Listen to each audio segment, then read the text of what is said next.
Welcome to episode 52 of Wonderspace. My name is Steve Cole, and over the past year I have been asking the same 6 questions to amazing people from around the world. The questions orbit around wonder and hopefulness, and the setting for each journey is this shared window on the space station from where we see everything from a different perspective. Before we introduce our guest, our friends at asknature.org are going to help us to re-wonder. Imagine taking this orbit to a slightly lower altitude, your body coursing in and out of the cool mist of clouds and hitting a spider thread, its little weaver landing on your hand. How did she get there? When spiders release silk without anchoring it, the lengthening strands pick up negative ions from the negatively charged ground and are repelled by it. Eventually, the energy pushing away is greater than the gravity pulling down, and the 8-legged wonder is thrust up, and away. Our orbit this week will take us down the west coast of America, and to experience these views with us in this ultimate window seat, we welcome Dino Siampos.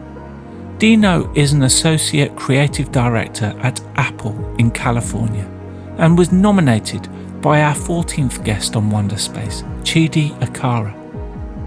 Here is Chidi on why he nominated Dino. I nominated Dino for Wonderspace because he's a dear friend that I've known and done life with for 20 years.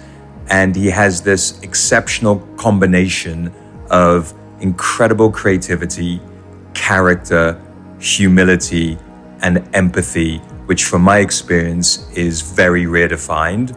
And whether it's in fashion or retail or tech, I feel like he's somebody who's really committed to using his creative abilities and his leadership skills to make the world a better place and to really uplift the lives of those around him and around us through his creative storytelling and visual ability. The full-length interview with Dino can be found on the Wonderspace Podcast, which you will find on our website and on most podcast platforms.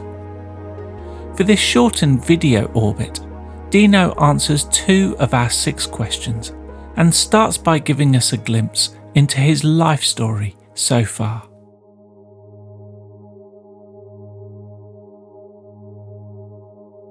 Born and raised in the south suburbs of Chicago, and was at a young age very interested in music and in the arts.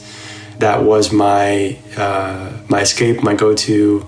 I wasn't that particularly great of a student, but once I was kind of introduced to music and the arts, my world, if you will, opened up, and I was able to kind of, I think, connect better with other like students who were interested in arts and music, and I felt my own kind of connection to the world outside of my immediate family. And I had really wonderful teachers that at a young age really saw something in me that gave me the confidence that I needed. I wasn't that confident as a child, and it was just a way to, or they gave me a way to see the value in myself and what I was able to do within my talent, I guess you could say. I went to art school in downtown Chicago, and there my interest kind of bloomed. I was in many bands, playing many different instruments. I worked at the Museum of Contemporary Art in Chicago as well, while still playing music on the side. That kind of led me into kind of the installation and multimedia area. I got a job working for Barney's New York in Chicago, hired full-time to do installations and window displays for them. And it really got me into the fashion industry, if you will. So meeting all these different types of people, different backgrounds, different stories, which were great from all these different designers. And through Barney's, I was then able to move to New York. There was a job opening there, and I was able to kind of like segue through and met some wonderful people over the years in New York. And I, with a good friend of mine, started our own company not too many years after that. And we focused on window presentations, fashion shows, retail design, and rebranding for multiple different types of brands in New York and worldwide. And then in 2015, I was recruited by Apple to join the 3D visual merchandising team.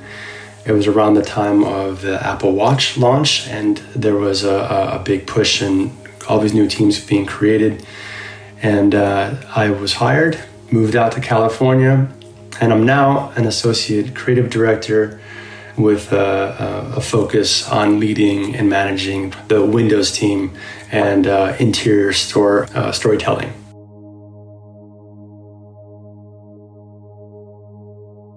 So I think my story of hopefulness is the early educators, or our art teachers and music teachers specifically.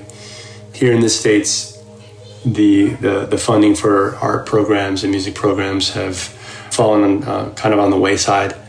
And firsthand experience, my sister is an art teacher, and I just have seen her over the years do so much work in preparation, whether it be over the summer vacation or on days off, spending her own money on materials and coming up with curriculum to teach our youth.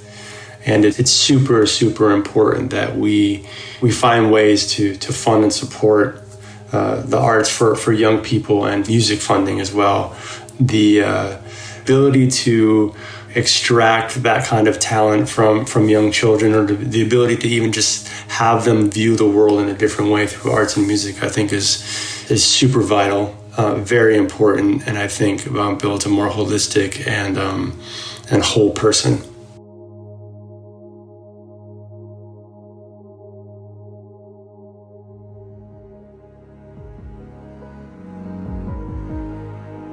I love Dino's story, and I want to raise a glass to teachers across the creative spectrum who invest their lives into people like Dino, who then find their connection and place in the world as a creative. Dino's response to all 6 Wonderspace questions, together with details of our previous 51 episodes, can be found on our website, ourwonder.space. I want to thank Dino for joining us on Wonderspace, and I hope you can join us next week for more wonders and stories of hopefulness.